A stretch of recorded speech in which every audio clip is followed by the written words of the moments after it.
Hello. First of all, I just want to say I'm really thankful for the opportunity to do this, and I'm really grateful for all of you here watching. I'm going to do a little bit of a tutorial on box tech and cube tech. Basically what box tech is, it's a style of flow arts that uses the angles of a theoretical box around you, in front of you, in order to create patterns.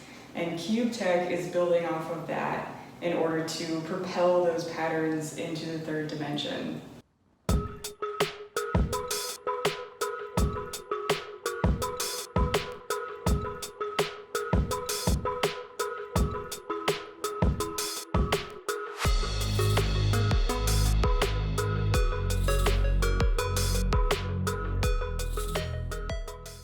Let's start with the most basic box tech move, which is the ISO box. The ISO box is an imaginary box that is in front of you, and the length and width of your ISO box is equal to the length of your prop. Basically what's happening is that I'm fixing one point, so this point is not moving, but the rest of the stack is. And it's basically kind of like a door hinge that's opening.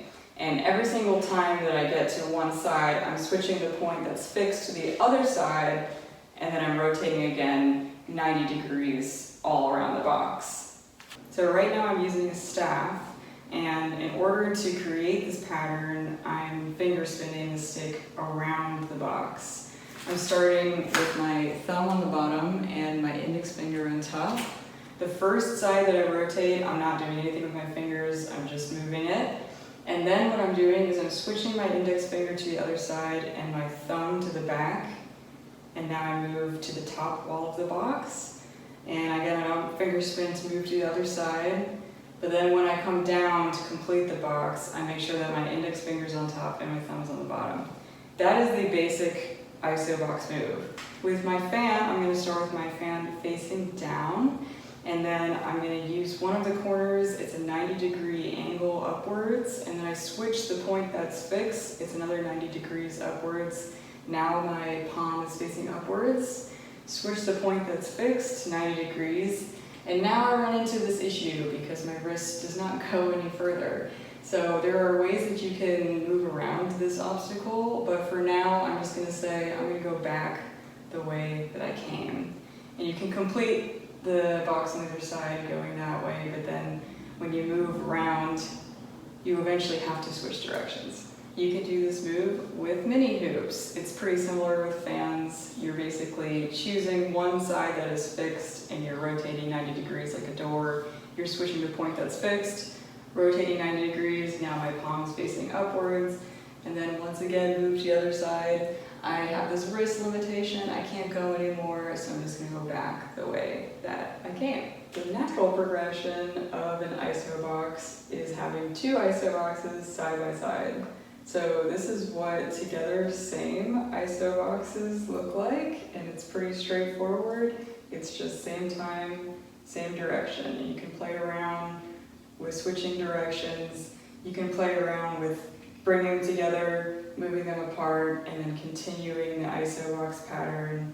You can slide them down, continue the pattern. When you're doing together same ISO boxes with fans, you cannot start with both of your palms facing the same direction. You need to start with one of your palms facing down and one of your palms facing up. But the basic concept is still the same. You're still fixing one point, rotating 90 degrees, switching the point that's fixed, rotating 90 degrees. You reach this limitation, I can't go anymore, and you go back the way that you came. You can also play around with the patterns here. You can obviously switch directions. You can also slide and then continue the pattern. You can bring them together, move them apart, continue the pattern. Lots of possibilities.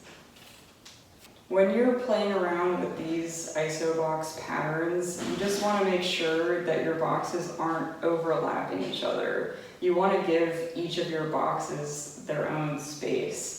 That's really what creates the pattern, and that's really what makes it look really cool. I bet you don't remember what that pattern was called. What was it called? Say it. No, you can't say it because you don't remember what it was called. It was called Together Same ISO boxes. Together Same ISO box. After Together Same ISO boxes, you have Together Opposite Point ISO boxes, which basically means that they are moving at the same time, but they're going in opposite directions. And to break this down for you, I like to start with my staves at the bottom part of each box, and then I close up like a book. I open them at the top, I bring them out to the sides, and then I come back to where I started. So I close the book, I open at top, move to outside, bring back to where I started. With fans, it's pretty similar. I start with both of my palms facing up, and I'm starting here at the bottom part of my box. Close like a book, open at the top, move to the side, and now I'm here, and my wrist has a limitation. I can't complete the pattern. So there's two ways that you can get out of this. You can go back the way that you came, or what you can do is you can reach that point and you can swing your arms open like a door. And now you're in the perfect position to just keep the pattern going. So when I'm here to the side and I'm swinging my arms open like a door, see how my palms are facing the outside? My palms are facing you. I'm literally just taking it, swinging it around, swinging it around. So now I'm here, I'm kind of in a weird position, but it's perfect to end back where I started. Swing like a door, close like a book, open at the top, out to the outside, swing like a door, back where I started. I bet you don't remember what that pattern was called. No, you don't remember. You already forgot. Together, opposite point, ISO box. What is it fucking called? I can't curse, right? Another really cool thing about these patterns is that you don't just have to stick to these ISO boxes up here. You can also add another layer of ISO boxes underneath those layers of ISO boxes that you've been working on. So you can add a lot of different levels to your box play.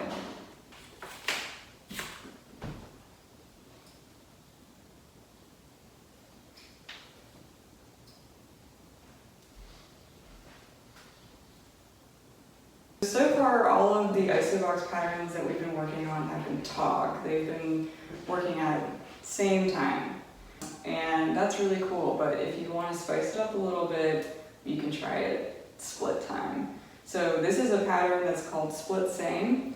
Basically means that it's going in the same direction, but it's going in split time, meaning that it's starting in two different places. So instead of both boxes starting in the bottom position of each box, one of them is starting at the top part of the box and one of them is starting at the bottom part of the box. And it looks like this.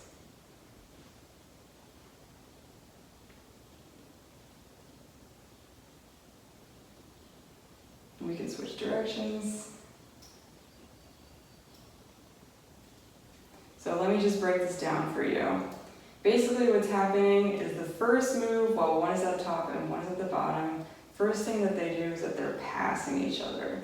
And so one is going down, one is going up, passing each other. And so the second step, my arm should be straight out and my staff should be vertical. Then they're going to pass each other again. So now they're switched from where they started. One of the staffs is on top and one of the staffs is on the bottom, but they're in opposite ways from where they started. Then they're going to come together here. They both kind of share this side of the box. And then the last step, they end up right back where they started. So the first time, they pass each other. Now your stabs are vertical. They pass each other again. Now it's opposite from where you started. Then they come together. They sort of share a side here. And then they separate and you're back where you started. When you are doing this with fans, you're going to start with your top hand, palm facing up, and your bottom hand, palm facing down. It does not work if both of your palms are facing the same direction. They have to face away from one another. First step is the same. they pass each other. Now your arms should be open like you're trying to give someone a hug. Then they're going to pass each other again, and again, your hands are switched from where they started. One of your hands is on top and one of your hands is on the bottom, but they are in opposite places from where you started. And then they're going to come together and share a side. And this part is tricky because you can't go any further because you have this wrist limitation here, and it might feel a little contorted the first time that you try this. And so you have a couple options. You can go back the way that you came, maybe go completely on the other side a little bit, and then go back the way that you came. Or when you're here in this sort of contorted position, you can use this opportunity to rotate your fans and then complete the pattern. So let me break that down for you. Basically what's happening, one of my fans, I'm bringing it in towards me and I'm pushing it out. Bringing it in towards me, pushing it out. Bringing it in towards me, pushing it out. And basically when you're doing this with both of your fans. So with your other hand too, bringing it towards me, pushing it out. Towards me, pushing it out. Like that. And so they're basically doing this, but opposite ways.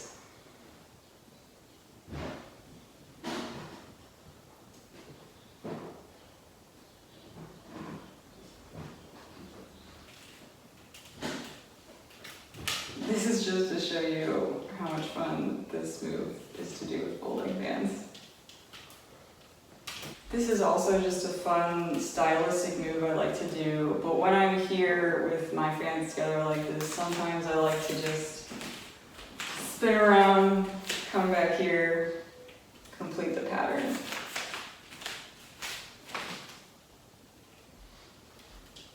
That's just a fun one I like to do.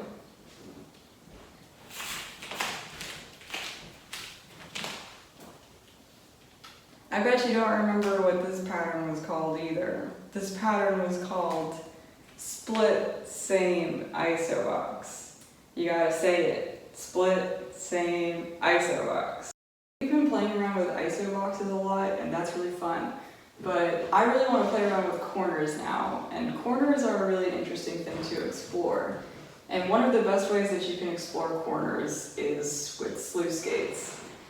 The basic concept of a sluice skate is that one of your props is just sliding. It's literally just moving up and down, or it's moving side to side, while the other prop is rotating 180 degrees in the direction that the other prop is sliding in. So one of your props can be sliding vertically, horizontally, while the other prop is rotating 180 degrees in the direction that it's sliding in.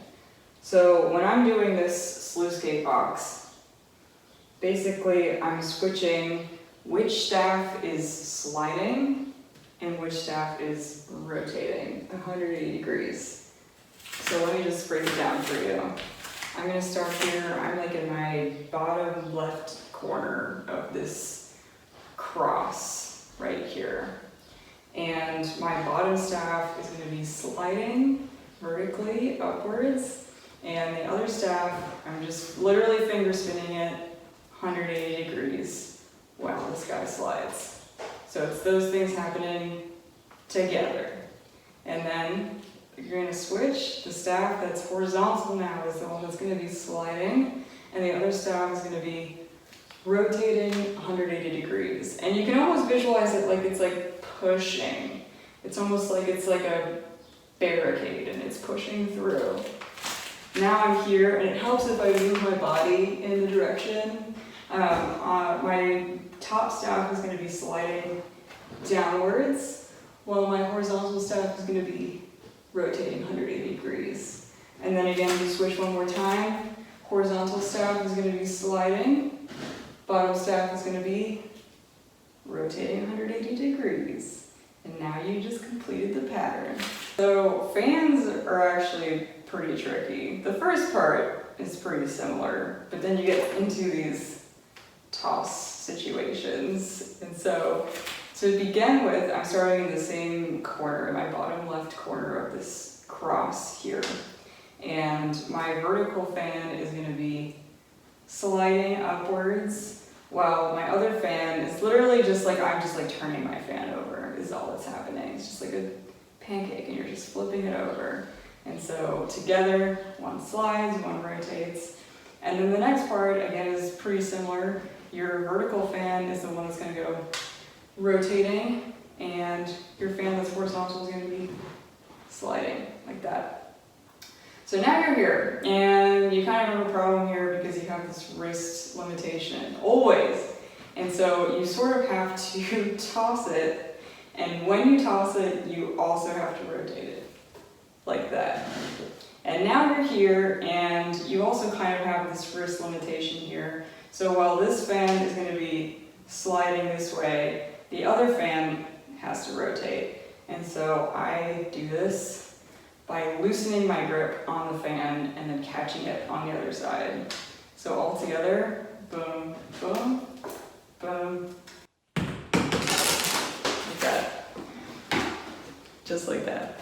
Not really. It's like this. Boom, boom, boom, boom, like that. Let's do this with many hoops. Yeah. Yeah. So these are just some very basic building blocks that you can use to start building patterns. There's really an infinite amount of ways that you can do it. And this is really just the foundation. So you can use these to build any sort of patterns, and I find that to be really fun.